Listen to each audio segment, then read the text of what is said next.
Hi everyone, it's Jenny Henderson from Chrysalis Business Support, and I am here on Facebook and streaming live with Sanjay Shah, who I have known for many, many years. Sanjay runs Search Answers and is an emotional intelligence coach and trainer, and Sanjay's been operating in this field for over 20 years now, helping people to transform and be more and do less and achieve more.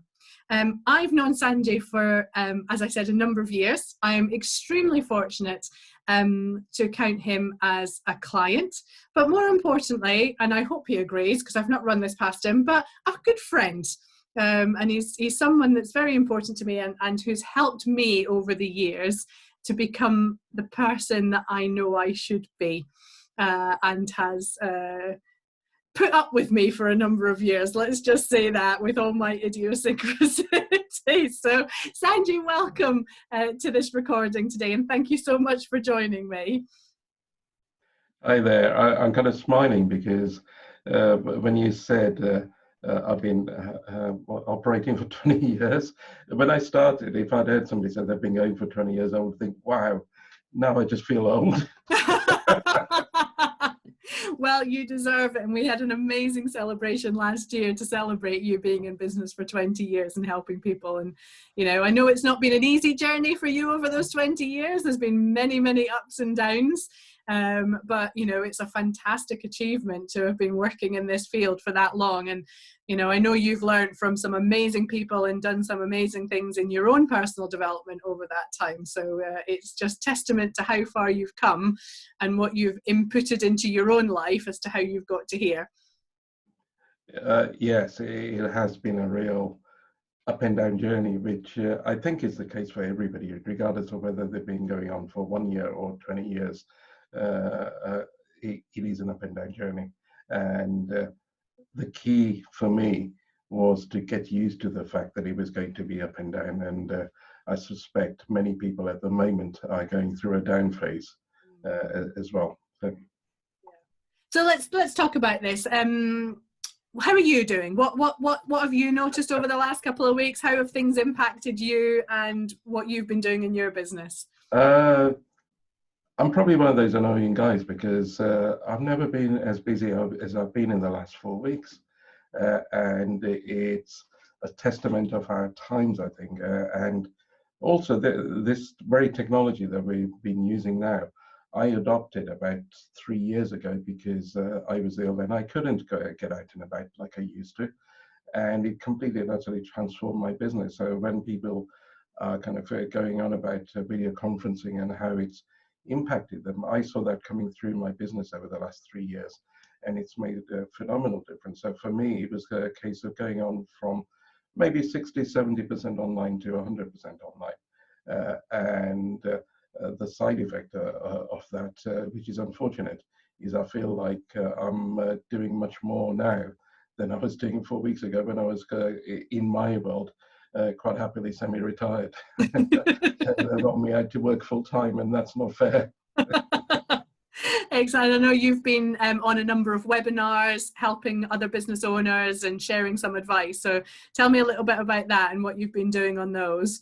But what has happened is I worked with a lot of people over the last 20 years, and many of those have benefited so much that when lockdown came and they were working with their clients, if they were already doing webinars for their clients, support webinars, or even if they were new to it, they thought of me and asked me to come along and speak to people about what really goes on within the mind and the emotions when we go through something like this, and how we can allow it to sink our businesses, or we can actually grow from it and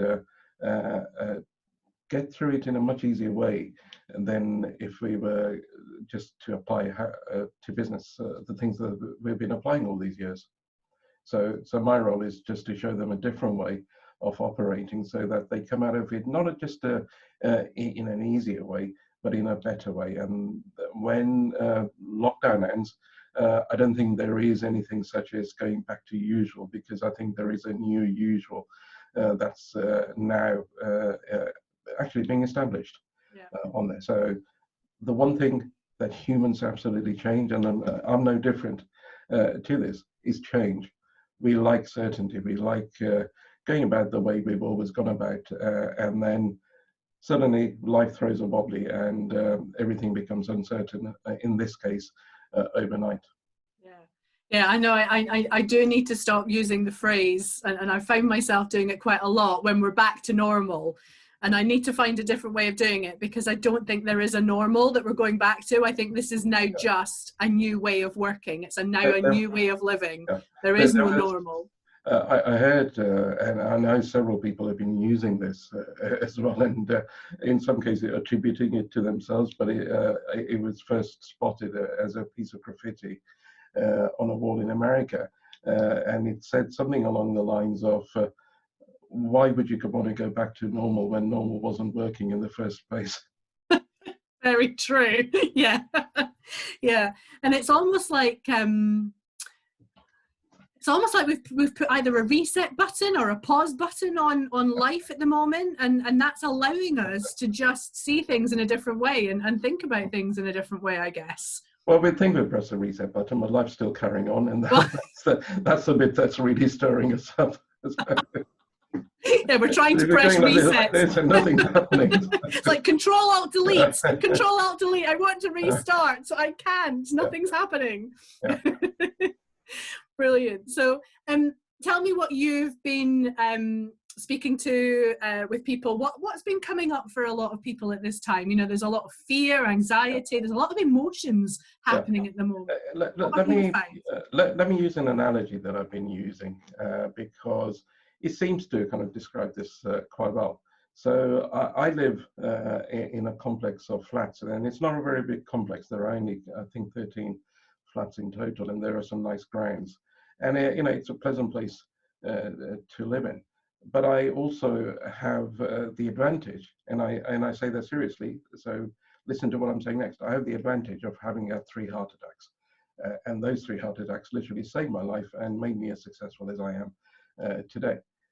But that also means that I'm regarded as one of those vulnerable people. And whilst I didn't get an official letter saying stay in, my doctors did advise me to stay in. And it wasn't just advice, they were saying, just stay in. And so as much as possible, I have actually been staying in. And so I'm in this block of flats. There's a nice courtyard at the front. There's a nice garden at the back. But then the whole complex is sealed off by boundaries.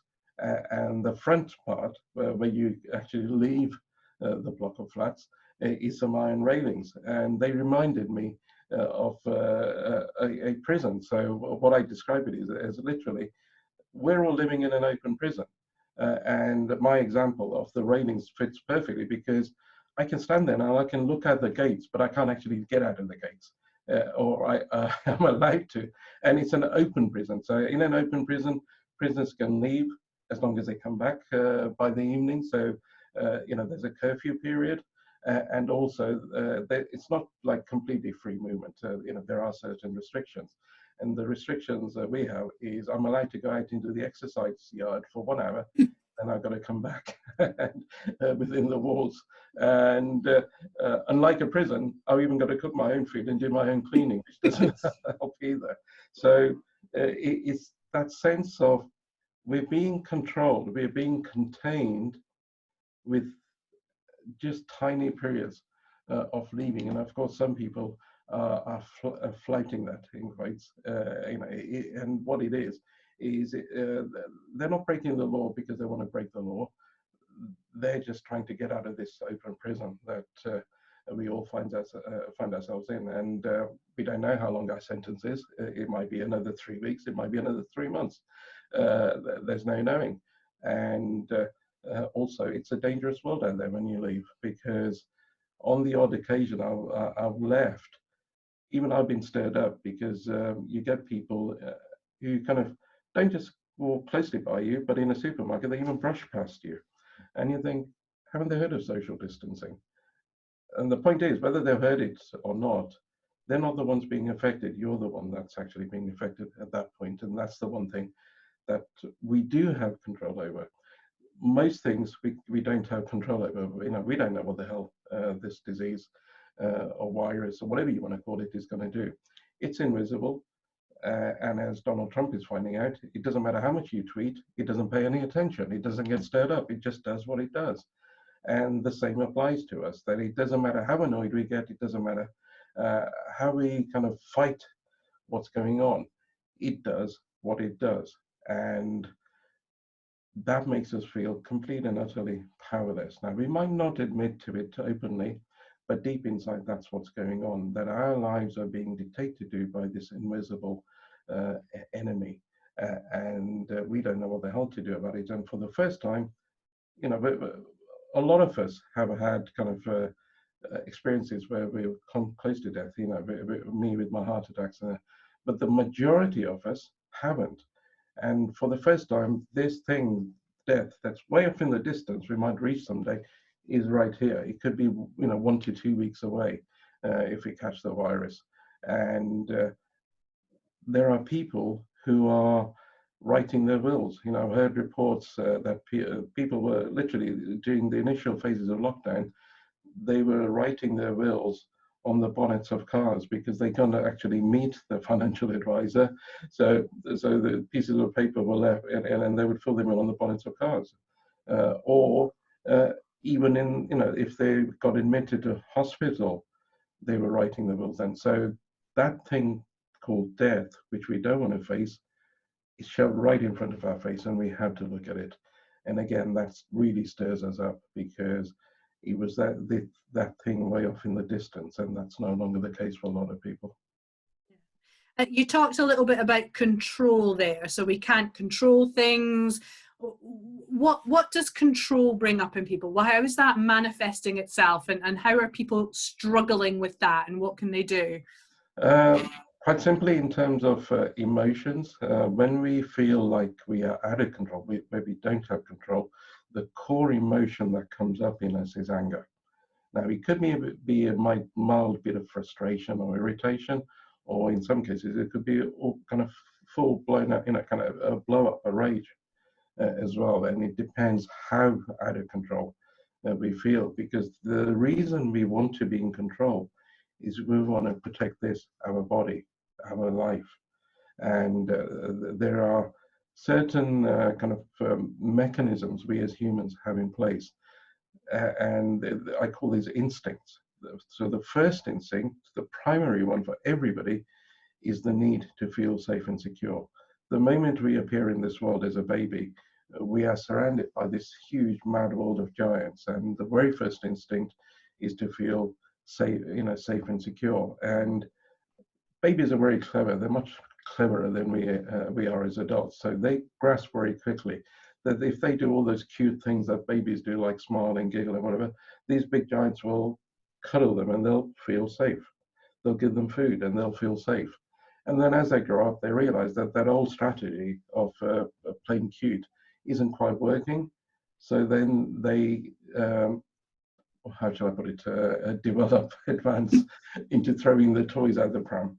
And suddenly, they're kicking and screaming, and these big giant adults come running to them to make sure that they're okay. So that's the control kicking in. So we had security, then we had approval, which was doing the cute things, and people love us and they like us. And as long as people like us and love us, they'll keep us safe. And then control things. If they don't do that, then we're going to try and control them. The only thing is, as adults now, 20, 30, 40, 50 years later, we're still running the same programs, and that's what's being triggered off right now. And whether we like it or not, these are natural reactions, and it's really us trying to protect ourselves, nothing more than that. Okay. And so what should people be either aware of, or how do they, is this just an awareness thing? So now that people know this, they can deal with it, or is there other things that they should be doing or looking at or experiencing that can help them if they feel that out of control or in control, or what's going on? Okay, so there are also national characteristics, and the national characteristic of the UK, if I call it, not just England, but the UK, is basically to stuff down our feelings. We're taught that from a very early age. not to show how we're feeling, because of whatever reason that we're given. So it's bad to show your feelings. And when that happens, all of this kind of feeling, so when we want to feel safe and secure, the core feeling is fear that's being triggered. When we want to feel in control, the core feeling is anger that's being triggered. And when we want to feel loved and approved, the core feeling that gets triggered is actually love, or the opposite of that, which is guilt and shame. And when these feelings are trapped, they actually impact our body. And that's the reason for learning about emotional intelligence, because whether we like it or not, whether we learn about it or not, and I didn't until these crazy things started to happen in my life, and I felt completely, if you excuse the term, screwed up, and I knew I had to sort myself out, and I stumbled across the study of emotional intelligence. And here's the thing that I learned. We are either ruled to and dictated to by our emotions or feelings, if you want to call them that, or we are the master and we run them. So we either being run by them, or we learn to run them. And if we learn to run them, they are very useful for us. So the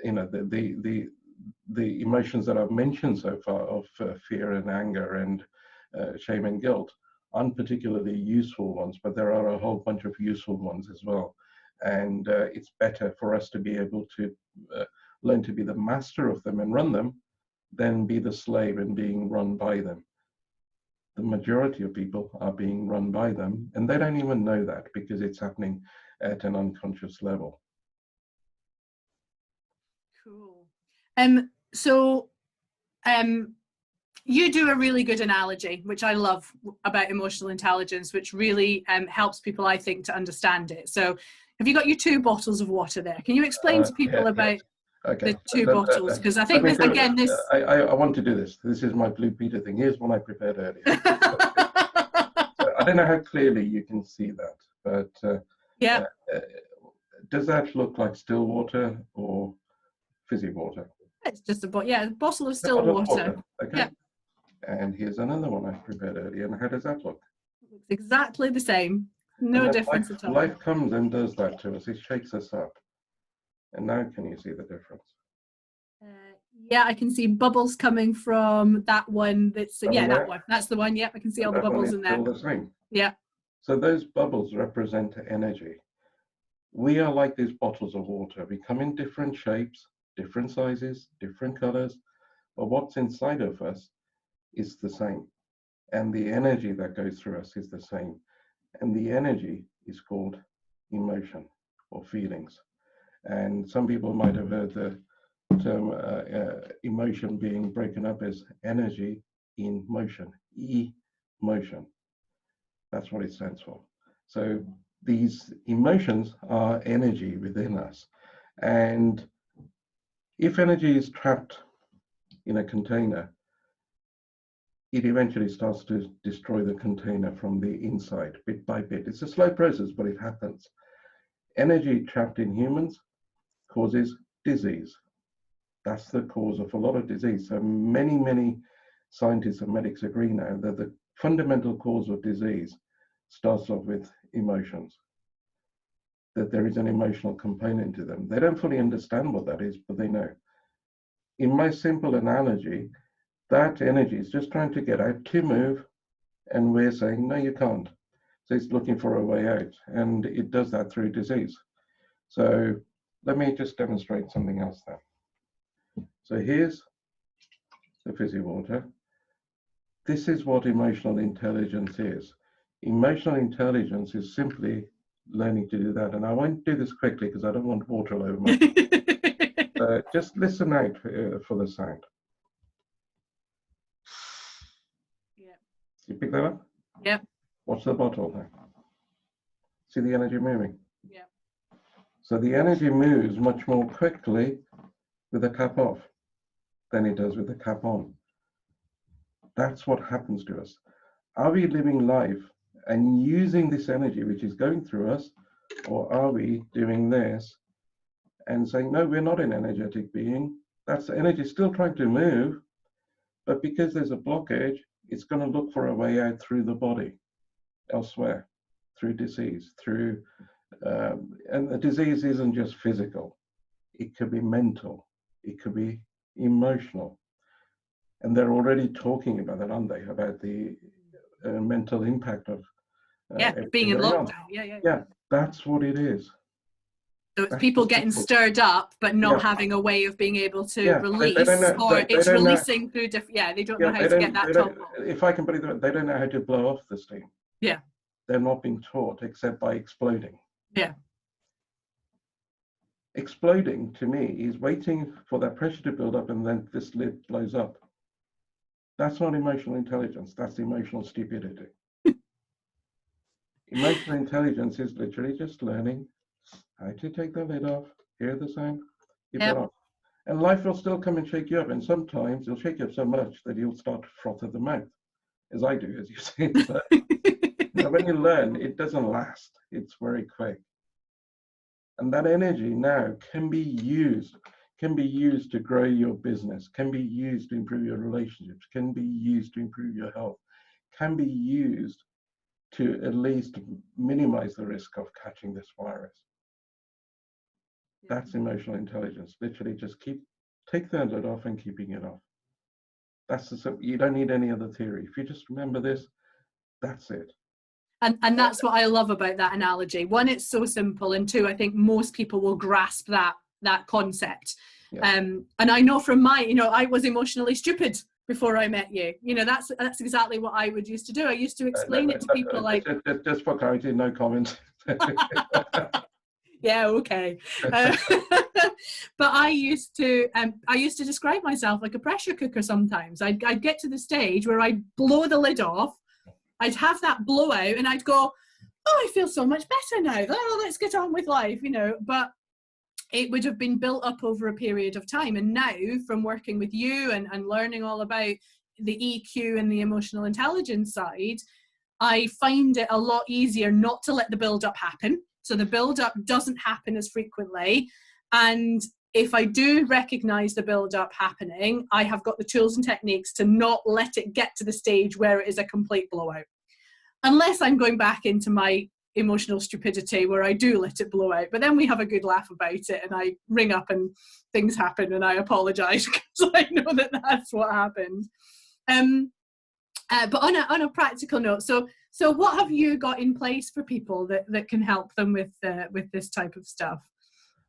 For my community, these are the people that have worked with me and the people that they want to bring along.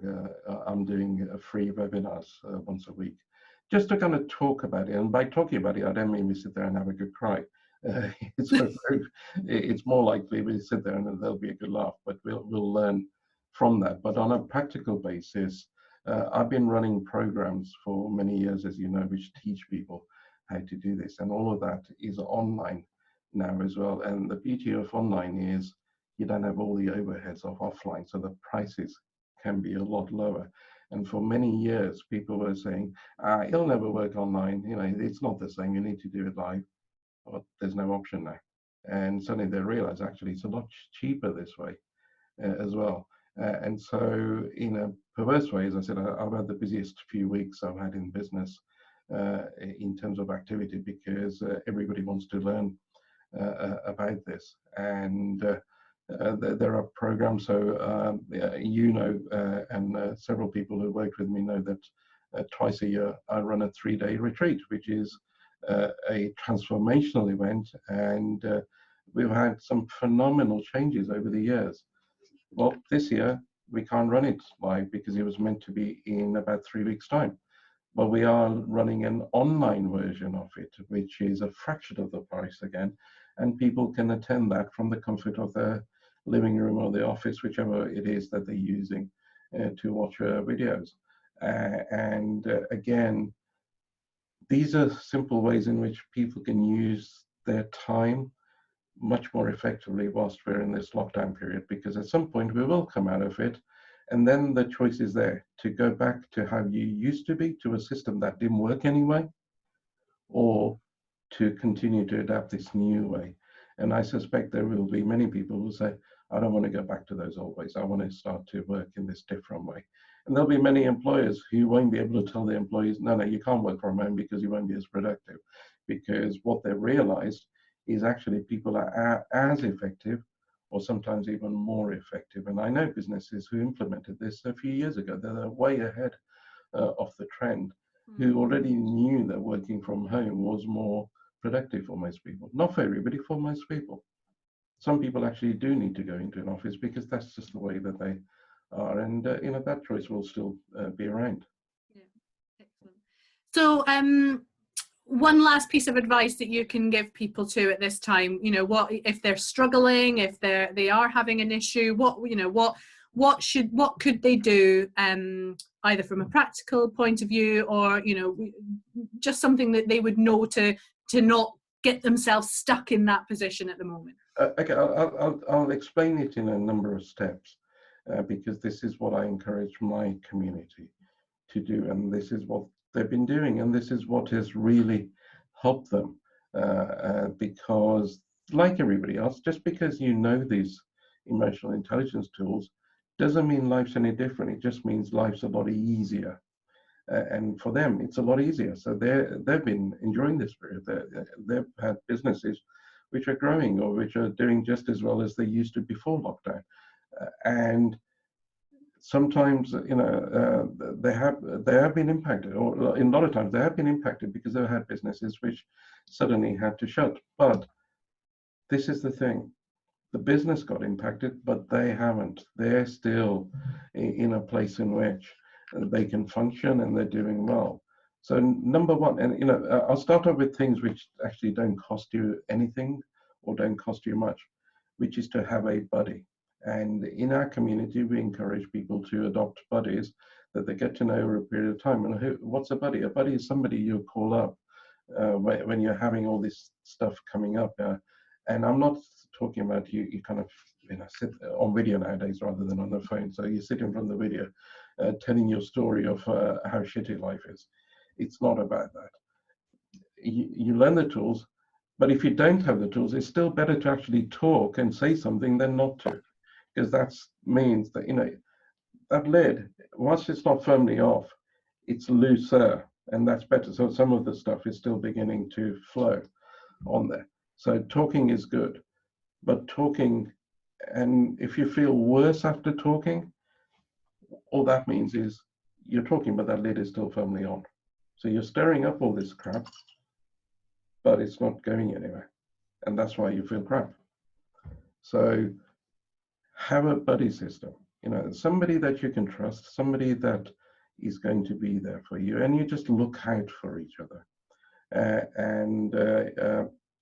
The next is to have a group of people that you belong to who are all working to help each other grow. And this may not be as easy as having a buddy, but it's still possible. And there are many business people that belong to mastermind groups.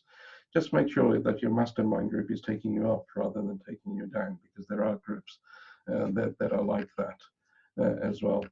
And use this time to actually learn some emotional intelligence skills. I used to have a one-day course, which I used to do. I stopped delivering that many years ago, but we did record it before. And that meant we could sell it at a fraction of the price that people were paying to attend it live. And if I remember, you were one of the few people that around that attended it live, and it was very good, but it was also very expensive because all the venue overheads. Well, now you can learn from the comfort of your own home through the power of video, and all you got to do is sit there and watch these videos and follow the instructions on the videos. If nothing else, just equip yourself with these basic tools, and then if you feel inspired, you can actually join the 3-day. It's not even a 3-day; it's a 2-day retreat now, because the way it works online is very different to the way we would do it live. And so over the course of a Saturday and a Sunday, there are sessions during the day at which we get together as a group and you apply it. So that's the next level. And if you want to do this in a hurry, and again, I appreciate that this depends on finances, so that's why I'm kind of explaining in a way. that everybody, you can do it for no cost to little cost to medium cost to high cost. And the only difference between the low cost and the high cost is with the high cost, you get to do this a lot more quickly because you're working with somebody with years of experience. And that could be me, or it could be one of the people who've been working with me for years who are now also teaching and coaching. And all that is you start to apply within a few weeks and months what might take you years on that. But people can decide for themselves where they belong to. At the very least, connect with me and have a look at my website and look at the resources that are beginning to appear there. Because the one thing which I'm not particularly good at, which is why you know me so well, is I'm crap at the marketing part of it. So we are putting things together where people know what's around and can access that. So there are a whole host of different ways, but don't just sit there and suffer, because that's optional. So if you're suffering, I'm seriously saying that's optional. Yes, there is crap happening in the world, but the way we go through it, that's a choice. And please exercise your choice to go through it in an easier way, because it is possible. And my business is far more successful now than it ever used to be, because I started to implement these tools. And business people who are already very successful are adopting these tools. And if you're not a business person that's already very successful, you're struggling, or you are successful but not very successful, whatever that means to you. These people are applying these tools. Why on earth would they want to apply these tools if they're already successful? Because they're getting something which is to stay successful in a far easier way than they were before, because they realize that they did it the hard way. And the choice is, if you're not successful, you can continue to do it the hard way, or you can learn an easier way of achieving exactly the same thing. You don't need to give up what you're doing. You don't need to change what you're doing. This is the kind of magic of this, is you can continue to do what you're doing. You just get the results a lot more quickly and with less effort. And I think that's a really key phrase that you just said there as well, is about not suffering. Sort of two things that jumped out at me when you were talking about, even if you just speak to someone, and that old phrase of it's better out than in. Yeah. So actually that having the courage to voice and say what's going on, actually by expressing it and saying it, you will find that actually that's a lot more powerful than trying to keep it in. And there's a lot less energy being used than trying to keep it in by just saying it. And it's a case of actually, you know what, we are going through some difficult times. We're going through some times that no one else has seen at the moment, but you're not on your own. You're not on your own in this. And, together, and by sharing it and by talking to someone, you will actually be helped and you won't suffer as much. If you reminded me of an acronym, and it's a bit Americanish, but if you can forgive the Americans for some things that they are good.